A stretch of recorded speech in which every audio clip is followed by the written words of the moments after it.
Selamat siang, Pak. Dengan Selamat, nama siapa? selamat siang, saya Heri Manopo, bekas polisi dengan pangkat terakhir Inspektur tingkat 2, dinas terakhir di Polda Kalimantan Barat. Oke. Sudah mengabdi sebagai polisi itu dari tahun berapa ya? Dari tahun 85 sampai tahun 2021. Kalau boleh tahu bertugas di mana? Pertama di Kabupaten Pontianak, ke Sekadau, ke Landak, terakhir di Dokes dan di Propam Polda Kalbar sebagai Pamin 6, perwira administrasi 6 Polda Kalbar. Oke. Pak Heri, apa ada merasa hak sebagai pensiunan ada yang dilanggar gak sih? Pada prinsipnya tidak ada, cuman sekarang ada masalah. Saya diwajibkan untuk autentifikasi dan verifikasi ya. Saya tolak sehingga gaji saya diblokir selama sudah 23 bulan. Sampai sekarang saya nggak menerima uang pensiun. Oke. Masalah ini tuh udah masuk ke ranah hukum belum? Sudah sampai ke ranah hukum dan sekarang gugatan saya itu sudah kasasi selesai. Ya, 22 bulan itu kasasi selesai. Sayangnya waktu kasasi kayaknya saya dicurangin, berkas saya tidak dikirim ke Mahkamah Agung dan saya dapat SK palsu yang dibuat oleh Panitera Pengadilan Negeri Mempawah. Ini memori kasasi saya terkirim surat itu tanggal 2 Mei. Terus ini kontra memori kasasi saya yang dibuat oleh PT Asabri dan BRI. Ya. Terus ini surat bukti pengiriman berkas saya ke Mahkamah Agung dan ini surat bukti pengiriman keputusan. Kenapa kok saya bilang dapat SK palsu? Karena lamanya kasasi itu 250 hari. Ternyata baru 150 hari sudah ada keputusan. Begitu saya tunggu 250 hari, saya ternyata dapat putusan yang barcode-nya tidak bisa di scanner. Ya. Ini sangat menyakitkan hati saya ya, selaku pensiunan kok diperlakukan seperti itu. Ya, karena saya merasa ini ya, saya datang ke Jakarta, ke podcast ini ya mau mencari keadilan. Ya, supaya mendapat keadilan yang hakiki ya, yang sejati. Karena di Mempawah itu hal yang tidak mungkin terjadi keadilan di sana. Karena nampaknya Panitera dengan hacker ya, itu kayaknya ada kerjasama. Seperti kasus-kasus yang lain, kasus Ronald Tanur di Surabaya, kasus di Kalimantan Utara, Kalimantan Selatan, dan di Bekasi itu. SK bodong Mahkamah Agung. Dan ini kemungkinan terjadi dalam kasus kami di Kalimantan Barat, Kabupaten Mempawah. Oke, ada pasal gak sih yang dilanggar gitu? Maksudnya pasal Tentang perundang-undangan. yang dilakukan oleh Asabri ya. Iya. PT Asabri itu melanggar pasal 15 dan 16 Undang-Undang Perlindungan Konsumen ya, nomor 8 tahun 1999 dengan sanksi pidana pasal 62 Undang-Undang Perlindungan Konsumen. Denda 2 miliar sampai 5 miliar atau hukuman kurungan 5 tahun. Harapan Pak Heri ini apa nih?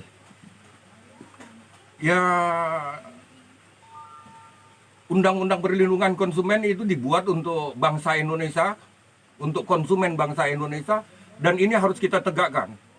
Karena saya selaku aparat hukum yang mempunyai semboyan, tegakkan hukum walaupun langit mau runtuh. Saya sudah baru pensiun 21 bulan aja saya kok diperlakukan seperti ini.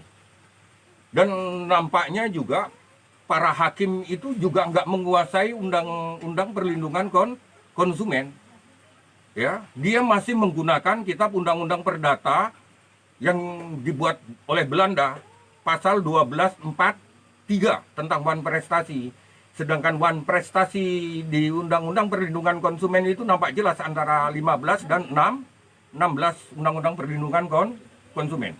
Ya, kedepannya ini dalam rangka ini kebetulan Hari Buruh Nasional dan kita juga menjelang Indonesia Merdeka yang ke-80 tahun. Undang-undang konsumen ini coba diberlakukan, ya. Karena selama ini kita masih memberlakukan kitab undang-undang hukum perdata yang dibuat oleh peninggalan Belanda, ya. Dan ini tidak sesuai dengan harapan bangsa Indonesia yang ditulis di History of Java tentang Serat Niti Sastra, ya, yang mengatakan, ya, seorang yang tidak tahu adat istiadatnya atau hukum negerinya sendiri yang namanya Yudhya Dharma adalah seperti seorang yang mengikat gajah dengan tali tambang yang dibuat dari bunga tanjung. Tidak perlu bagi gajah tersebut untuk marah karena hanya dengan satu kali gerakan sedikit bisa memutuskan talinya. Dan ini filosofi yang saya pakai, ya, kitab History of Java. Ya, bangsa Indonesia sekarang itu dalam segala hal dalam posisi ketakutan. Inilah yang sering digunakan oleh PT Asabri dengan pasal kitab undang-undang hukum pidana militer, ya, atau disiplin militer itu tentang pasal 1 ayat 1 tuh, ya. Semua prajurit harus patuh dan taat pada pimpinan. Padahal kita ini sudah bebas, ya. Sudah tidak terikat lagi dengan hukum militer, tapi kita masih diberlakukan hukum militer. Harus semua tunduk dan patuh sama keputusan Asabri. Dan ingat, PT Asabri adalah PT Pesero, bukan pemerintah. Ini yang saya keberatan. Dan BRI adalah PT Pesero, bukan pemerintah. Kira-kira begitu. Saya berharap negara memperhatikanlah. Saya ini sudah berjuang 37 tahun jadi polisi yang baik dan benar. Kenapa kok saya diberlakukan seperti ini? Saya itu sudah mengabdi ke negara, ya, sudah mengalami beberapa operasi, ya. Dari mulai kerusuhan Kalimantan Barat tahun 97 yang berdarah-darah sampai sekarang, ya, saya telah menyelamatkan banyak orang. Tapi kalau saya diperlakukan seperti ini, ya, saya selaku konsumen sekarang kok diperlakukan seperti ini. Saya sudah mengabdi selama 37 tahun jadi polisi, ya. Tolonglah, ya, perhatikan nasib kami ini, ya, yang diperlakukan sewenang-wenang oleh Asabri dengan PT BRI. Ya, ingat, BRI itu adalah PT Pesero, Asabri adalah PT Pesero. Sudah tidak berhak mengatur kami lagi, ya. Yang berhak mengatur itu Pak Prabowo, ya, selaku presiden. Ya. Ingat, ya, surat edaran itu tidak berlaku, ya, tidak bisa diberlakukan untuk memutuskan nasib saya. Ya. Yang bisa memutuskan nasib saya adalah hakim. Keputusan hakim. Mahkamah Agung, tolong perhatikan saya. Ya. Situs Anda telah diretas itu oleh hacker-hacker yang nggak bertanggung jawab, bekerja sama dengan para panitera itu di bawah, ya. Tolong, ya, udah terlalu banyak korban peretasan itu Mahkamah Agung, ya, sehingga timbulnya SK bodong itu, ya, di Bekasi, di Kalimantan Utara, di Surabaya. Ingat kasus Ronald Tanur, ya. Ingat kasus Ronald Tanur, Vina di Cirebon. Tolong Pak Prabowo, ya, saya pernah mengawal Anda, ya, di Keraton Pontianak, ya. Saya yang memeriksa, saya yang mengamankan makanan untuk para pejabat di situ, ya. Saya sebagai komandan Padal Food Safety, ya, dengan Pak Prabowo maupun dengan Pak Jokowi, saya pernah ngawal waktu dia datang ke tempat saya. Masa saya diperlakukan seperti ini? Ya. 37 tahun saya mengabdi di Kalimantan Barat. Tiada cacat. Ya. Waktu kerusuhan saya ada di tempat. Saya tahu persis masalah sosial di Kalimantan Barat. Ya. Keterlaluan PT Asabri itu. Hah? PT BRI itu keterlaluan sekali. Kok memperlakukan saya seperti itu? Hanya suruh rekam wajah aja saya. Rekam wajah itu menyakitkan hati para prajurit. Ya. Kita dianggap kriminal. Hah? Disuruh foto, nengok kiri, nengok kanan. Itu penghinaan buat saya. Saya ini di reserse lama.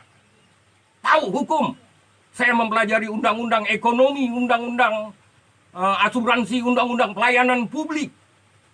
Ya, saya 37 tahun saya jadi polisi. Ya, bukan kaleng-kaleng, saya perwira sejati. Ini loh Heri Manopo. Cucu Kapolri pertama. Raden Sukamto. Kok diperlakukan seperti ini? Ya. Jadi mohonlah kepada pemimpin tertinggi saya, Purnawirawan Jenderal Prabowo Subianto, yang sama-sama keturunan. Bedanya saya Manado Jawa, sampean Jawa Manado. Itu. Terima kasih.